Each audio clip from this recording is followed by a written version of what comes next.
Hey everybody, it's Lynnea. Today I'm going to be showing you how you can use what's meant to be a holiday stamp, the Pine Tree Forest stamp from LDRS Creative, and I'm going to make this into an autumn card. Now, I grew up in the country, so I'm very familiar with pine trees, and I realize that they are evergreen and that they do not change color with the autumn season. But I'm going to do it anyway. So I have this long border stamp. It's about 5.5 inches long, and I'm going to line this up. I'm going to use my stamping platform because it makes that so much easier. I lined it up in the middle of my A2 piece of cardstock so that I can easily move this up and down and left and right. I'm going to be using 3 colors of LDRS Creative Hybrid inks. I have Scarlet Rose, In Your Face Orange, and Dandelion, so a red, an orange, and a yellow. I'm going to be having a gradient of stamped color going across my card. And I want to make sure that this is a smooth blend into the next color. So what I'm doing is I'm inking up. I'm starting on the left side of my card, so the right side of my stamp. I inked that up with Scarlet Rose.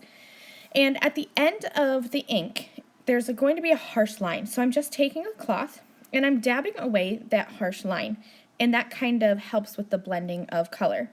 I repeated that in the middle with the In Your Face Orange, and now I'm going to do the right side of my card or the left side of my stamp in my platform.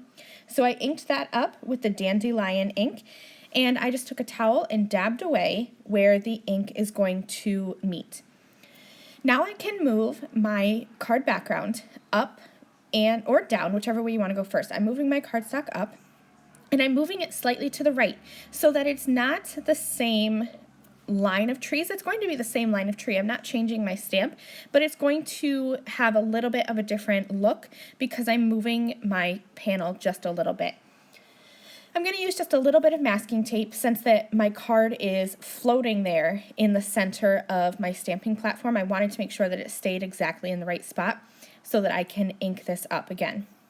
Now I did use the LDRS Creative Extreme Clean Hybrid Ink Cleaner. It really helps to get your stamp clean, and that way when I am going to be inking the yellow where the red was previously, I'm not going to get any mixing of color. So I'm going to go opposite this time. I went from left to right, red, orange, yellow. This time I'm going to go yellow, orange, red, just to give it a different look and really look like it's a whole line, a whole forest of trees and beautiful autumn color. That just took a couple minutes. It was really easy to do. And all I'm going to do on top of this card is add a sentiment. So I'm grabbing the Harvest Wishes stamp set. This is a new stamp set from LDRS Creative, and it coordinates perfectly with the banner, the wave ribbon banner die.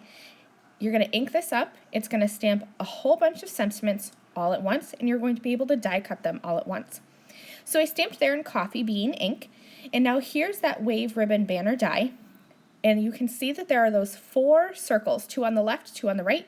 Your die is going to line up with those stamped circles perfectly. I'm sorry, my head is in the way there, but if you get your head right over the top, you can line them up, tape that die in place, run it through your die cutting machine, and just like that, you're gonna have a whole bunch of sentiments die cut with this gorgeous wavy banner, and you're gonna have a whole bunch of sentiments ready to go for a bunch of cards.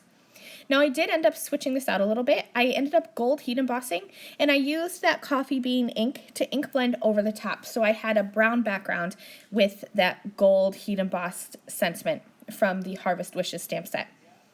I wanted to add a little bit more interest and texture to my pretty autumn background. So I have some shimmery watercolors here. And I'm just going to water down some of the gold and some bronze watercolor, and I will just flick this on. You can use a variety of different techniques. I use a size 6 brush. That seems a good middle of the road brush, so I get dots that aren't too small and aren't too big, and I'm just going to flick these on, and then I will go in and just hand dot wherever I think some areas need to be filled in. I set that aside to dry just for a couple of minutes, and I'm going to add a tiny little strip of foam tape behind that Harvest Wishes die cut sentiment. And I will position that right over in the center top-ish portion of my card.